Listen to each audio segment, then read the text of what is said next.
Good morning दोस्तों। Welcome to PW only IAS. दोस्तों, बात करें अगर आज के द हिंदू न्यूज़पेपर की, तो आप यहाँ पे फ्रंट पेज पे देख पाओगे कि हमारे जो होम मिनिस्टर है अमित शाह जी, उन्होंने एक उनका एक वीडियो बहुत ज़्यादा वायरल हो रहा था। जब थोड़े उसके जांच पड़ताल करी गई तो पता लगा भैया ये तो एक फेक वीडियो था। राइट। अब आजकल ना आप भी नोटिस करोगे ऐसे बहुत सारे फेक वीडियोस कहीं ना कहीं सर्कुलेट होते रहते हैं। And as an aware citizen हमारी भी जिम्मेदारी बनती है कि देखो, ऐसा मत करना करो कि कोई भी रैंडम वीडियो आया, पता नहीं सच है झूठ है, हमने भी उसको फॉरवर्ड कर दिया, किसी के साथ शेयर कर दिया। उस वजह से कहीं ना कहीं मिस इन्फॉर्मेशन और भी ज़्यादा बढ़ता रहता है। अब यहाँ पर मुद्दा भी यही देखने को मिला है कि हमारे जो अमित शाह जी थे, उनका एक फेक वीडियो यहाँ पे ऑनलाइन सर्कुलेट किया गया। ऐसा देखा गया कि जो तेलंगाना की कांग्रेस कमेटी है उनके द्वारा भी यहाँ पे इसको सर्कुलेट किया गया, उनके द्वारा भी शेयर किया गया इस पर्टिकुलर वीडियो को। एंड जब बाद में पता लगा कि ये तो फेक वीडियो था, तब इन लोगों के ऊपर एक्शन लिया गया। इवन असम का भी जो एक पर्सन है, उनको भी यहाँ पे अरेस्ट किया गया है। तो दिल्ली के अंदर इन सबको बुलाया गया है कि आप भी यहाँ पे आके बताइए कि आप ये गलत वीडियो क्यों कहीं ना कहीं शेयर कर रहे हो। Plus at the same time मैंने आपके साथ कई बार डीप फेक की बात भी करी है, जिसके माध्यम से बहुत सारे ऐसे वीडियो सर्कुलेट होते हैं जब हमें पता भी नहीं लगता कि क्या चीज़ सच है, क्या चीज़ झूठ है। राइट। दोस्तों, डेट है आज की 30 अप्रैल 2024 एंड आप सभी का स्वागत है आज के प्रीलिम बूस्टर न्यूज़ डिस्कशन के अंदर। एक जो टॉपिक हमें डिस्कस करना है ना, that is with regards to Bambi bucket operation. मैं आपको पहले ना यहाँ पर लेके चलता हूँ, वहाँ पे उत्तराखंड में। ठीक है। अब उत्तराखंड में ना बहुत ज़्यादा फॉरेस्ट फायर्स के केसेस हमें देखने को मिल रहे हैं। अब यहाँ पर आप देख भी सकते हो इस पिक्चर को, एक सेकेंड, ये पिक्चर को आप नोटिस कीजिए। ये पिछले 4-5 दिनों के अंदर कहाँ कहाँ पर कौन सी जगह पे फॉरेस्ट फायर्स के इंसिडेंट हमें देखने को मिले हैं, ये हमें चीज़ शो कर रहा है। अब आप सोचेंगे सर इतने सारे इंसिडेंट फॉरेस्ट फायर के। हाँ जी, बिल्कुल। अब आप पूछेंगे सर इसके कारण क्या है, ये जो इतनी बड़ी बड़ी आग लगती है इसके कारण क्या है। देखो, दुनिया में कहीं पर भी आग लगती है ना, उसके पीछे 3 चीज़ें होनी चाहिए। क्या है 3 चीज़ें? पहली बात तो ये कि जब मैं बात करूं ऑक्सीजन, एक वो प्रेजेंट होनी चाहिए। उसके अलावा ऑक्सीजन के साथ ही साथ आपको और क्या चाहिए होगा? आपको चाहिए होगा हीट का कोई सोर्स। बिल्कुल सही बात है। एंड लास्टली इसके बाद जो तीसरी चीज चाहिए होती है, वो कुछ ना कुछ एक मीडियम चाहिए होता है। कोई भी मीडियम हो सकता है, उसको आप मीडियम भी कह सकते हो, या फिर कोई एक ऐसा सोर्स कह सकते हो जहां से वो चीज स्टार्ट हो। ठीक है। तो एक आपका ऑक्सीजन हो गया, एक हीट सोर्स हो गया, और तीसरा कुछ आप उसको फ्यूल का नाम दे सकते हो। अब आप बताओ उत्तराखंड के अंदर क्या ये तीनों चीजें हैं? आप बोलोगे सर उत्तराखंड के जंगलों के अंदर ऑक्सीजन तो बिल्कुल है ही है, उसमें तो कोई डाउट की बात ही नहीं है। इसके अलावा आपने जो बात करी, वो बात करी हीट सोर्स की। बिल्कुल, आजकल जितनी ज्यादा गर्मी हो रखी है, इतना हॉट समर हो रखा है, उसके अंदर तो आपका हीट सोर्स भी है। तो सर ये फ्यूल क्या हुआ यहाँ पे? अरे आप एक बात समझो, जो आपके सूखे पेड़ हैं या सूखे पत्ते हैं, ग्रासेस हैं, श्रब्स हैं, ये सब क्या है, इनको तो आग बहुत जल्दी कैप्चर करती है। तो ये हो गया आपका फ्यूल। तो जब तीनों की तीनों चीजें यहाँ पे एग्जिस्ट करती हैं, तो आग लगने की संभावना बढ़ जाती है। एंड यही सिचुएशन हमें आज के समय उत्तराखंड के काफी सारे रीजन्स के अंदर देखने को मिल भी रही है। अब आप सोचेंगे सर फिर कुछ तरीका तो इसका निकालना पड़ेगा। अगर इतनी ज्यादा आग लगी हुई है तो कोई तरीका निकालना पड़ेगा। एक तो है कि हम अलग अलग तरह से इसको बुझाने की कोशिश करें। बिल्कुल ठीक बात है। एक तरीका है ये बम्बी बकेट का। ये देखो इधर। अब ये बकेट देखने में बहुत छोटी लग रही है, पर ये दरअसल में जो बकेट है ना, इसमें हजारों लीटर पानी आ सकता है। अच्छा सर, तो ये जो इतना हजारों लीटर ये पानी कहीं ना कहीं अपने पास रख सकती है, तो हम क्या करेंगे, इसको यहाँ पे इसके अंदर पानी स्टोर कर लेंगे। जहां पर हमें आग लगी होगी, तो हेलीकॉप्टर को जो चला रहा होगा ना, वो यहाँ पे एक बटन दबाएगा। उस बटन से नीचे वाला जो वॉल्व है वो खुल जाएगा, एंड अकॉर्डिंगली पानी तेजी से फिर इस तरह से नीचे गिरा दिया जाएगा। उससे कहीं ना कहीं हम यहाँ पे फॉरेस्ट फायर को कंट्रोल कर सकते हैं। तो इसीलिए इसको बोला गया है बम्बी बकेट ऑपरेशन। ये आप देख पाओगे कैसे पानी को यहाँ पे फेंका जाता है। तो इंडियन एयरफोर्स के जो MI-17V5 हेलीकॉप्टर है, उसको यूज किया गया ताकि नैनीताल डिस्ट्रिक्ट के अंदर फॉरेस्ट फायर्स को हम यहाँ पे रोक पाए। इस पर्टिकुलर जो बम्बी बकेट है, इसको इन्वेंट किया गया था डॉन आर्नी के द्वारा, जो ये कैनेडियन बिजनेसमैन है। 19 मतलब डॉन कैनेडियन बिजनेस है, 1982 के अंदर इसको डिस्कवर किया गया। साथ साथ अगर आप नोटिस करोगे किस तरह से एरियल फायर फाइटिंग टूल तरह इसको इस्तेमाल किया जाता है, हेली बकेट या हेलीकॉप्टर बकेट के नाम से भी इसको जाना जाता है। आप साथ में नोटिस कर पाओगे ये वॉल्व के थ्रू होता है कि नीचे ना एक स्टोर, एक उसको रोका जाता है, एक एक बटन के साथ कह सकते हो, जैसे ही आप इस बटन को दबाओगे तो ये वाल्व खुल जाएगा एंड सारा पानी नीचे यहाँ पे गिर जाएगा।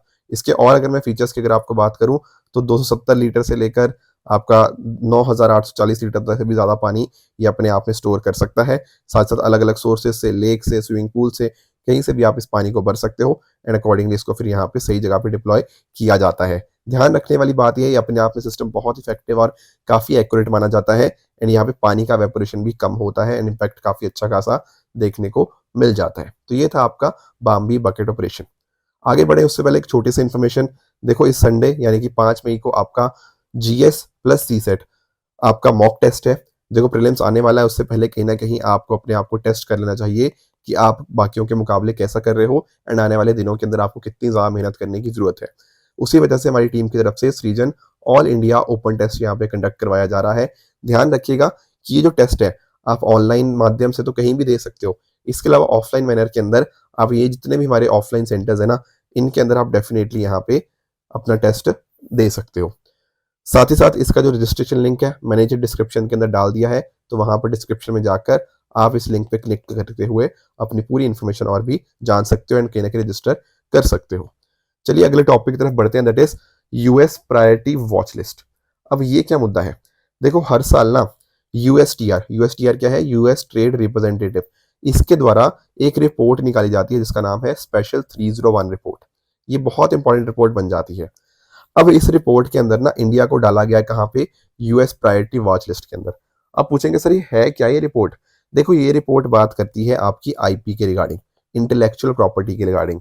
आप पढ़ते हो ना, पेटेंट के बारे में पढ़ते हो, राइट, कॉपीराइट्स के बारे में पढ़ते हो, ट्रेड मार्क्स वगैरह के बारे में पढ़ते हो, ट्रेड सीक्रेट्स के बारे में पढ़ते हो। ये सब क्या होते हैं, ये सारी चीजें कहीं ना कहीं इंटेलेक्चुअल प्रॉपर्टी के रिगार्डिंग आ जाती है। अगर कोई कंट्री मान लो इन आईपीस को अच्छे से फॉलो नहीं कर रही तो उस वजह से क्या होता है, उस वजह से दूसरी कंट्रीज को हो सकता है नुकसान हो, है कि नहीं। क्योंकि मान लो एक दूसरी कंट्री का कोई प्रोडक्ट था एंड वो इंडिया में आके उसकी प्रॉपर इंटेलेक्चुअल प्रॉपर्टी प्रोटेक्शन नहीं हो पाई, तो कहीं ना कहीं उस कंपनी को नुकसान होगा, राइट। तो ये सारी चीजें देखने को मिलती हैं। अब यूएस ना अकॉर्डिंगली देखता रहता है कि कौन सी कंट्री का इंटेलेक्चुअल प्रॉपर्टी प्रोटेक्शन कैसा है, इन्फोर्समेंट रजीम कैसा है, अगर हम किसी कंट्री के साथ ट्रेड कर रहे हैं तो क्या वो उन चीज़ों को फॉलो कर रहा है या नहीं कर रहा। तो इसके हिसाब से ना इन्होंने चाइना को, रशिया को, इंडिया को, वेनेजुला, इंडोनेशिया, चिली और अर्जेंटीना, इनको डाल दिया है प्रायोरिटी वॉच लिस्ट के अंदर। अब आप पूछेंगे सर हमने ऐसा क्या कर दिया जो हमें प्रायोरिटी वॉच लिस्ट के अंदर डाल दिया। देखो जो यूएस के द्वारा कारण बताए गए हैं ना, उनका ये है कि हमारे यहाँ जो आईपी की इन्फोर्समेंट है वो इनएडुकेट है। साथ ही साथ ऑनलाइन पायरेसी बहुत बहुत बहुत ज़्यादा होती है। इसके अलावा जो ट्रेडमार्क है उसके रिगार्डिंग काफ़ी ज़्यादा बैकलॉग हमें देखने को मिलता है। Plus at the same time trade secrets, जैसे कोका कोला का एक ट्रेड सीक्रेट है ना, या बाकी और कंपनीज का भी हो सकता है, तो ट्रेड सीक्रेट के लिए जो प्रोटेक्शन चाहिए होती है वो इंडिया में प्रॉपरली एडुकेट प्रोटेक्शन नहीं दी जाती। Plus at the same time World Intellectual Property Organization ने बहुत सारी चीज़ें बात करी गई हैं, इंडिया ने उसको फुली तरह से इम्प्लीमेंट नहीं किया गया। देखो ये सब बातें किसकी हैं, ये सब बातें यूएसटीआर ने लिखी है इंडिया के रिगार्डिंग कि इंडिया ये सब चीज़ें फॉलो नहीं कर रहा। तो इंडिया ने क्या कहा है, इंडिया ने बोला नहीं ऐसा कुछ भी नहीं है, हम पूरी तरह से ट्रिप्स के साथ कंप्लाइंट है, तो हम हर चीज़ को फॉलो कर रहे हैं, ठीक है। तो वो उनका नजरिया है देखने का, हमने तो बोल दिया अपना कि हम तो पूरी तरह से कर रहे हैं। तो एक होती है आपकी वॉच लिस्ट, एक होती है priority watch list. Watch list के अंदर मतलब ये होता है कि कुछ हद तक इश्यूज है पर पूरी तरह से वो ठीक नहीं है। तो यानी कि अगर वॉच लिस्ट एक स्टार्टिंग पॉइंट है, अगर वॉच लिस्ट में भी वो कंट्री सही तरह से काम नहीं करती, प्रॉपर मेजर्स नहीं लेती आईपी प्रोटेक्शन के लिए, फिर उसको प्रायोरिटी वॉच लिस्ट के अंदर डाल दिया जाता है यूएसटीआर के रिगार्डिंग, ठीक है ना। तो ये चीज़ें कुछ आपको पता होनी चाहिए कि किस तरह से क्लासीफाई किया जाता है प्रायोरिटी के अंदर या फिर वॉच लिस्ट के अंदर। तो इससे इनका फोकस यूएसटीआर का ये बोलना है कि हम सिर्फ यूएस एक्सपोर्टर्स को इससे बेनिफिट नहीं देना चाहते, प्लस हम एट द सेम टाइम चाहते हैं कि जो डोमेस्टिक आईपी इंटेंसिव इंडस्ट्रीज है ना, उनको भी कहीं ना कहीं इसका बेनिफिट मिले, तो इनोवेशन आगे बढ़े, ये सब इनका कहने का फोकस है। बाकी इंडिया बहुत ज़्यादा इसमें मानता नहीं है, पर आपको फिर भी एक थोड़ा एक आइडिया आपको होना चाहिए कि ये जो रिपोर्ट है स्पेशल 301 रिपोर्ट जो है ये मैंडेट करी गई है by section 182 of the US trade act of 1974। चलिए अगले टॉपिक की तरफ आगे चलते हैं, दैट इज डेंगू के बारे में पढ़ते हैं, या डेंगू जो भी आप कहना चाहते हो। देखो एक्चुअल में हुआ क्या है ना, डेंगू आज के समय के ऊपर बहुत एक मेजर प्रॉब्लम बन चुकी है, स्पेशली सदर्न यूरोप और यूनाइटेड स्टेट्स के अंदर। ऐसा क्यों कह रहा हूँ, देखो थोड़ा डेटा मैं आपको दिखाता हूँ। 2000 के आप बात करो ना, आज से 24 साल पहले तो आपको नोटिस करने को मिलता था कि लगभग हर साल 20,000 लोग मरते थे इससे। आज के समय नंबर 40,000 से भी ज़्यादा आगे जा चुका है। तो ये क्या दिखा रहा है? ये दिखा रहा है कि भाई डेंगू को कंट्रोल करने के अंदर हम नाकाम रहे हैं, डेथ कम होने की बजाय बढ़ती रही हैं। इसको मैं आपको कंपैरिज़न कराता हूँ मलेरिया के साथ। मलेरिया में अगर आप देखोगे ना, मलेरिया में जो लोगों की डेथ होती है, उसमें 30% की कमी कर ली है हमने पिछले 22 साल के अंदर। पर on the other hand dengue की बात करें तो डेंगू की में तो आपका लगभग 100% इंक्रीज़ आपको देखने को मिल जाएगा। सिमिलरली इंडिया में भी आप नोटिस करोगे तो 2012-13 में बहुत एक मैसिव आउटब्रेक था। फिर धीरे-धीरे करके अलग-अलग ईयर्स में हमें इसका आउटब्रेक देखने को मिल जाता है। अब डेंगू के बारे में थोड़ा-सा डिस्कस करें तो यहाँ पर आप समझिएगा कि एक मॉस्किटो बॉर्न ट्रॉपिकल डिजीज़ है। मॉस्किटो क्यों? क्योंकि आप जानते हो जो एडिस मॉस्किटो होते हैं, जैसे एडिस एजिप्टी हो गया, एडिस एल्बोपिक्टस हो गया, ये कहीं न कहीं मेजर रिस्पॉन्सिबल रहते हैं जो कि ट्रांसमिट करते हैं डेंगू फीवर को। बेसिकली ये एक वायरल डिजीज़ है जहाँ पर आप नोटिस कर पाओगे फ्लेविवायरस पैथोजन अगर कैरी करते हैं आपके ये जो मॉस्किटोज़ हैं, तो कहीं न कहीं फिर डेंगू फीवर हमें यहाँ पे हो सकता है, जिसके पीछे और बहुत सारे आप सिम्पटम्स आप यहाँ पे देख पाओगे। And eight the same time जो सिम्पटम्स आने लगते हैं वो इन्फेक्शन के 3 से 14 दिनों के बाद हमें यहाँ पे देखने को मिल जाते हैं। अब दुनिया भर में ना बहुत सारे स्टेप्स लिए जाते हैं डेंगू को कंट्रोल करने के लिए। जैसे फॉर एग्जांपल सिंगापुर की एक अप्रोच है, जहाँ पर बात करी गई कि ट्रेडिशनल मेथड्स और इनोवेटिव स्ट्रेटजीज को यहाँ पे यूज़ किया जाता है, ताकि कहीं न कहीं जो भी आपके मॉस्किटोज़ हैं, उनको हम ब्रीडिंग को रोक पाएँ। एक्चुअल में ना मैं आपको एक क्वेश्चन बताता हूँ, यूपीएससी ने 2023 में एक क्वेश्चन पूछा था वोल्बैचिया मेथड के रिगार्डिंग। अब ये मेथड ना बहुत ही एक इंटरेस्टिंग मेथड है, मैं आपको समझाता हूँ। इवन जो सिंगापुर ने यूज़ किया ना, वो भी इसी मेथड के सिमिलर चीज़ें यूज़ करी। एक्चुअली होता क्या है, वोल्बैचिया है क्या? वोल्बाचिया की जब हम बात करते हैं, ये बेसिकली होते हैं आपके नेचुरल बैक्टीरिया होते हैं, ठीक है? ये नेचुरल बैक्टीरिया तो है, पर कहाँ पर पाए जाते हैं? ये पाए जाते हैं आपके डिफरेंट डिफरेंट इंसेक्ट्स के अंदर, या फिर आपके कुछ मॉस्किटोज़ के अंदर भी आपको वॉल्बाचिया देखने को मिल जाएँगे, ठीक है? अब होगा क्या, यहाँ पर आपके जो मॉस्किटोज़ हैं ना, उनके अंदर हम क्या डालेंगे? उनके अंदर हम डालेंगे वोल्बाचिया। अब ओवर द टाइम ये जो मॉस्किटोज़ होंगे जिनके अंदर वोल्बाचिया है, ये फिर आगे जाके ब्रीड करेंगे दूसरे मॉस्किटोज़ के साथ। बिल्कुल ठीक बात है। अब बाकियों के अंदर भी क्या आ जाएगा? यही वॉल्बैचिया आ जाएगा, है कि नहीं? अब ऐसा देखा गया है कि जिन मॉस्किटोज़ के अंदर वॉल्बैचिया देखने को मिलता है, वो कहीं न कहीं ये जो वायरस वगैरह है, वो कम स्प्रेड करते हैं। जैसे फॉर एग्ज़ाम्पल आपका ज़ीका वायरस, आपका डेंगू वायरस, आपका चिकनगुनिया वायरस, आपका येलो फीवर वायरस, ये कहीं न कहीं इसका रिस्क कम हो जाएगा, क्योंकि अब जो हमारे पास आपके मॉस्किटोज़ हैं, वो वॉल्बैचिया उनके अंदर है, और उसकी वजह से कहीं न कहीं जो रिस्क है या फिर जो स्प्रेड कर सकते हैं वो डिजीज़ेज़, वो कम करेंगे। तो इसलिए इसका आंसर बनेगा controlling the viral diseases spread by mosquitoes. तो सिंगापुर ने इस चीज़ को काफ़ी अच्छे से इम्प्लीमेंट किया है। बाकी देखो वैक्सीन्स के ऊपर भी काम हो रहा है। इंडिया के अंदर आज के समय अगर मैं बात करूँ ना, तो कोई भी अप्रूव्ड वैक्सीन नहीं है डेंगू की। हालाँकि आप जानते होंगे सीरम इंस्टीट्यूट ऑफ इंडिया के बारे में, एसआईआई पुणे के अंदर बेस्ड है, ठीक है ना? वो यहाँ पर एक वैक्सीन बना रहा है जिसका नाम है डेंगूसिल। इसका सेकंड फेज़ कहीं न कहीं वर्क कर रहा है, फेज़ 2 ट्रायल्स इसके चल रहे हैं, पर अभी के लिए इंडिया में कोई भी अप्रूव्ड वैक्सीन नहीं है। बाकी मैंने आपको बता ही दिया कि वॉल्बैचिया से कैसे-कैसे इम्पैक्ट होता है, तो ये सारी चीज़ें आपको पता होनी चाहिए। नेक्स्ट हमारा टॉपिक है dramatic fall in Indian savings, Indian family savings. देखो आरबीआई के द्वारा डेटा रिलीज़ किया गया है, जिसके माध्यम से ये पता लगा है कि इंडियन हाउसहोल्ड की सेविंग्स, नेट सेविंग्स की बात करें, तो वो लोएस्ट पॉइंट के ऊपर आ चुकी है इन द लास्ट 47 ईयर्स। अब क्या मतलब है इस चीज़ का, हाउसहोल्ड नेट सेविंग्स का? देखो आप लोगों की भी कुछ पैसा वगैरह होगा, आपके कुछ इन्वेस्टमेंट वगैरह करते होंगे आपकी फैमिली, जैसे फॉर एग्जांपल कुछ डिपॉजिट होगा, कुछ स्टॉक्स होगा, कुछ बोनस वगैरह होगा, है ना? ये तो आपकी इन्वेस्टमेंट हो गया, आपका मनी हो गया। प्लस हो सकता है आपके ऊपर कुछ कर्जा वगैरह भी हो, जैसे आपने लोन या कर्ज डेट वगैरह लिया हो, राइट? अब इन दोनों को अगर आप करोगे, मतलब आपके टोटल मनी इन्वेस्टमेंट, उसमें से माइनस करोगे आपकी जो मनी आप ओ करते हो, तो जो वैल्यू आएगी ना, इसको बोलेंगे हम नेट फैमिली सेविंग्स। अब ये जो नंबर आएगा, ये जितना ज़्यादा होगा उतना आपके लिए बढ़िया होगा कि आपके पास अच्छी खासी सेविंग्स है, पर ये हमें आज के समय सबसे लोएस्ट पॉइंट के ऊपर देखने को मिलती हैं। थोड़ा-सा मैं आपको और बताऊँ, यहाँ पर आप देखोगे 2 कंपोनेंट्स आपको देखने को मिलेंगे, एक है फाइनेंशियल सेविंग, एक होती है फिजिकल सेविंग। फाइनेंशियल सेविंग्स का मतलब क्या? फाइनेंशियल एसेट्स के अंदर आ जाता है ना, जैसे आपके बैंक डिपॉज़िट, आपके फाइनेंशियल इंस्टीट्यूशंस के अंदर आपने insurance, PF, equity mutual fund, या ये सब चीज़ें आपने करी हैं। फाइनेंशियल लायबिलिटीज़ भी उस तरह से लोन्स वगैरह हो गया। पर जो फिजिकल होता है, फिजिकल का मतलब कि जैसे आपका आपका घर है, आपका ज़मीन है, आपकी गोल्ड है, ये सारे आपके फिजिकल सेविंग्स के अंतर्गत आ जाते हैं। अब आप पूछेंगे सर सेविंग्स इतनी कम क्यों होगी कि 47 के अंदर सबसे ज़्यादा लो हमें देखने को मिल गया? देखो एक्चुअल में हो क्या रहा है ना कि आज के समय लोग कहीं न कहीं कंज़म्पशन को सस्टेन करने के लिए भी लोन ले रहे हैं। अब इसके भी अलग-अलग तर्क दिए जाते हैं। कुछ लोग कहते हैं कि यार लोग ज़्यादा, जैसे फॉर एग्ज़ाम्पल अब लोग ज़्यादा गाड़ियाँ खरीदना चाहते हैं, लोग घर खरीदना चाहते हैं, तो उस वजह से लोन ले रहे हैं। एक तर्क ये भी दिया जाता है। कुछ लोग कहते हैं कि लोगों की इनकम जो उतनी खासी अच्छी-खासी नहीं है कि उस वजह से क्या होता है कि कंज़म्पशन को सस्टेन करना भी मुश्किल हो गया है, उस वजह से उधार लेना पड़ रहा है। ठीक है? तो दोनों कहीं न कहीं आपके रीज़न्स देखने को मिलते हैं।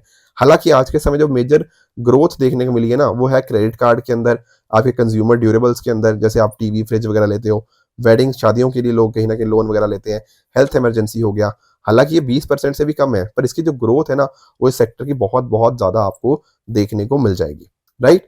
एंड इसके अलावा अगर आप नोटिस करोगे कि अगर इतना ज़्यादा आपको कहीं न कहीं कर्ज़ा देना पड़ रहा है, डेट रीपेमेंट के अंदर आपको इतना खासा पैसा देना पड़ रहा है, उससे कहीं न कहीं आपकी सेविंग्स कम हो रही हैं एंड एक पॉसिबिलिटी है कि लोग डेट ट्रैप में भी फँस सकते हैं। इसके अलावा इस आर्टिकल में ना एक और शब्द यूज़ किया गया था जिसका हमें मीनिंग पता होना चाहिए। एक वर्ड था क्रेडिट वाइडनिंग, एक होता है क्रेडिट डीपनिंग। देखो वाइडन का मतलब क्या होता है? मान लो कोई चीज़ ऐसे थी और आपने इसको थोड़ा वाइडन करके ऐसे बड़ा बना दिया। इसको बोलेंगे क्रेडिट वाइडनिंग। क्रेडिट डीपनिंग का मतलब क्या होगा? आप इसको डीप में ले गए।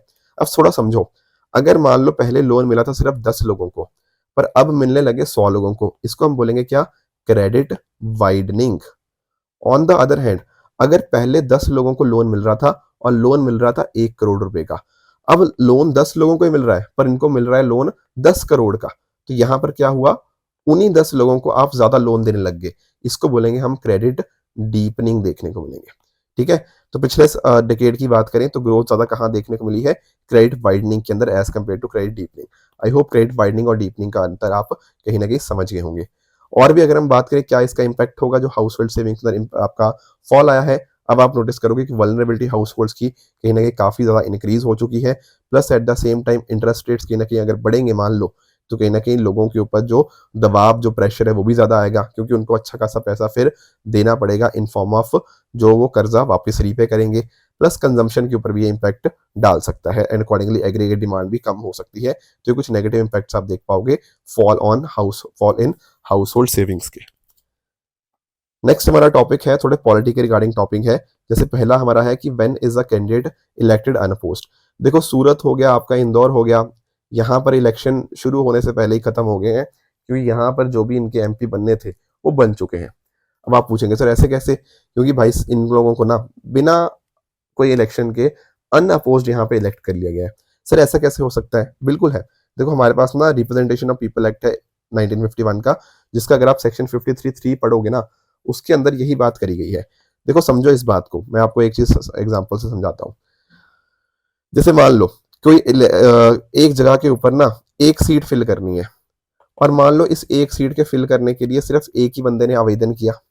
तो क्या वहां पर कोई एग्जाम कंडक्ट कराने की या कोई इलेक्शन करवाने की जरूरत पड़ेगी? Answer is no. सिमिलर चीज यहाँ पर है। जैसे सूरत की बात करें तो लोगों ने अपने पर्चे भरे थे, पर किसी का पर्चा या तो रिजेक्ट हो गया या फिर किसी ने अपना पर्चा विदड्रॉ कर लिया।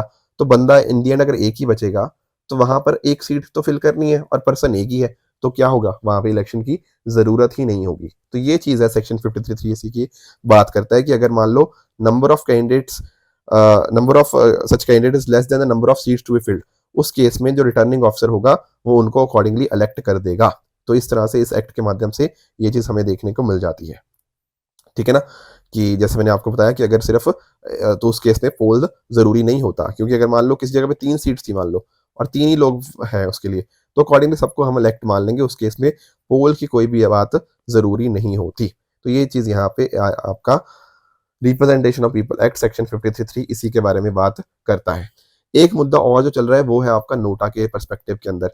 देखो नोटा आप यहाँ पे समझते होंगे, ये आ रहा आपका नोटा, ठीक है ना? None of the above.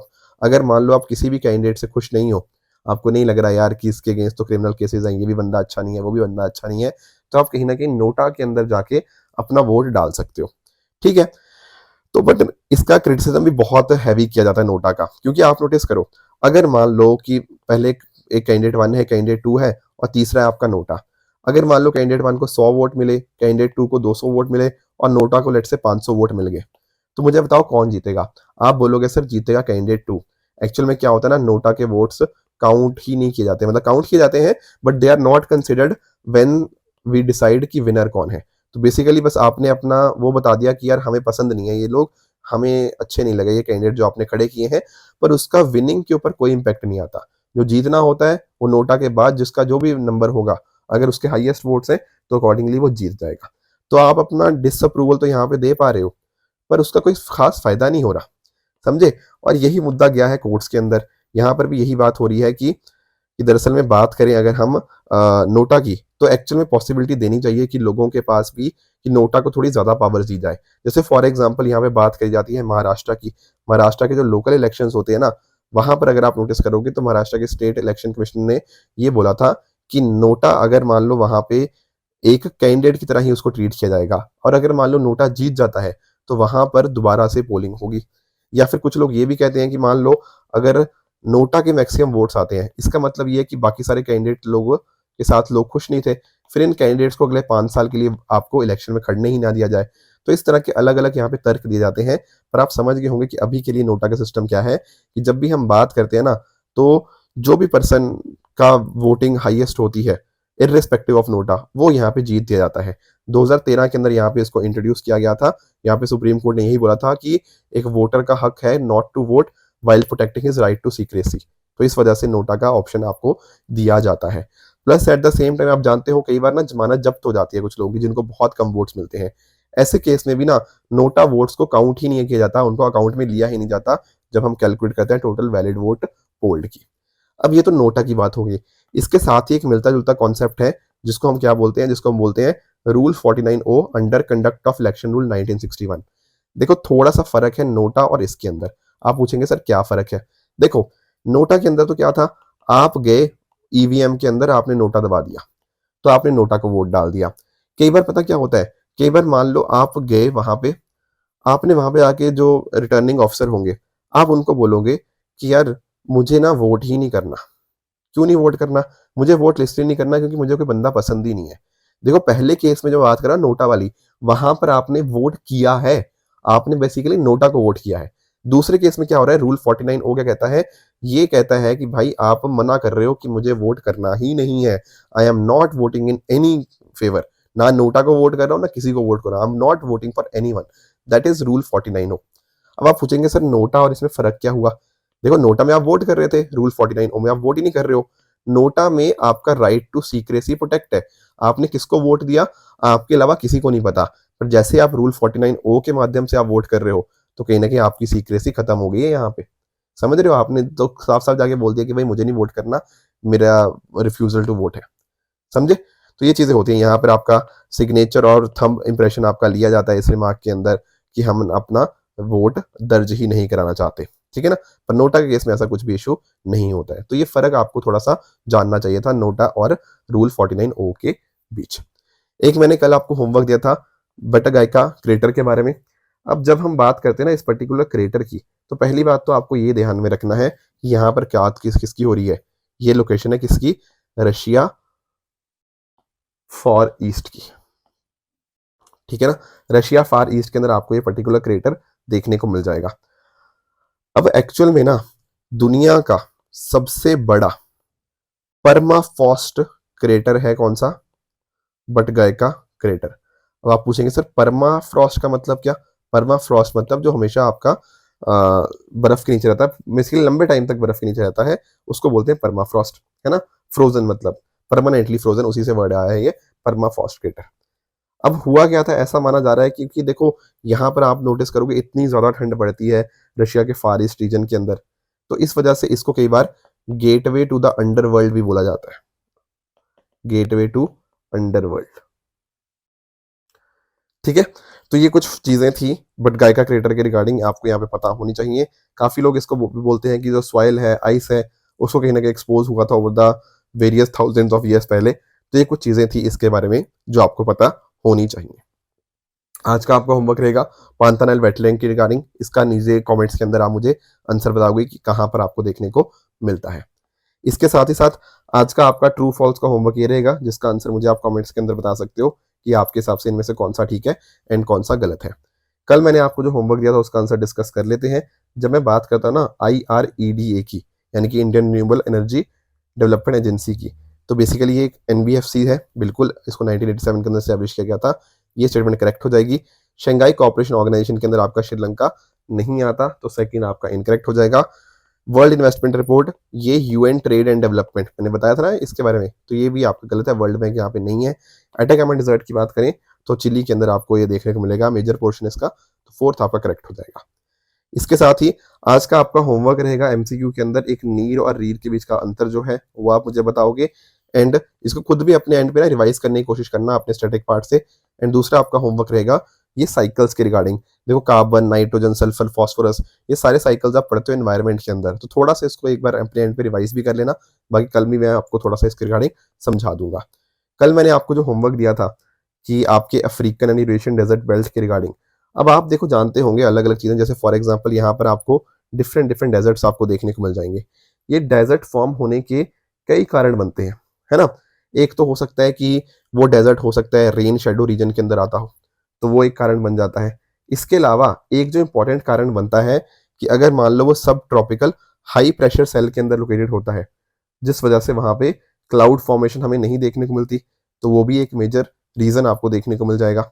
Plus at the same time अगर आप नोटिस करोगे तो कुछ ना हमारे पास कोल्ड ओशन करंट होते हैं। सर कैसे? जैसे यहाँ पर आप जानते हो बेंगुला करंट आपको यहाँ पे देखने को मिल जाएगा, उसी तरह से यहाँ पे पेरुवियन करंट आपको देखने को मिल जाता है, आपका कैलिफोर्नियन करंट आपको देखने को मिल जाएगा, इस तरह से आपका वेस्टर्न ऑस्ट्रेलियन करंट आपको देखने को मिल जाएगा। जो कोल्ड करंट होते हैं ना, ये भी मेजर रिस्पॉन्सिबल रहते हैं आपके डेजर्ट के फॉर्मेशन के रिगार्डिंग, ठीक है ना। तो ये कुछ पॉइंटर्स है जो आपको पता होना चाहिए। तो अगर आपको ये चीजें आइडिया है तो आप नोटिस करोगे पहला पॉइंट बिल्कुल ठीक है, सेकंड आपका गलत है, तो option number A one only is the right answer.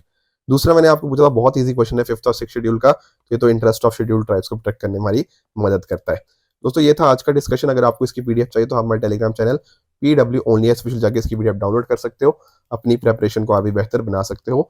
Thank you very much for the discussion.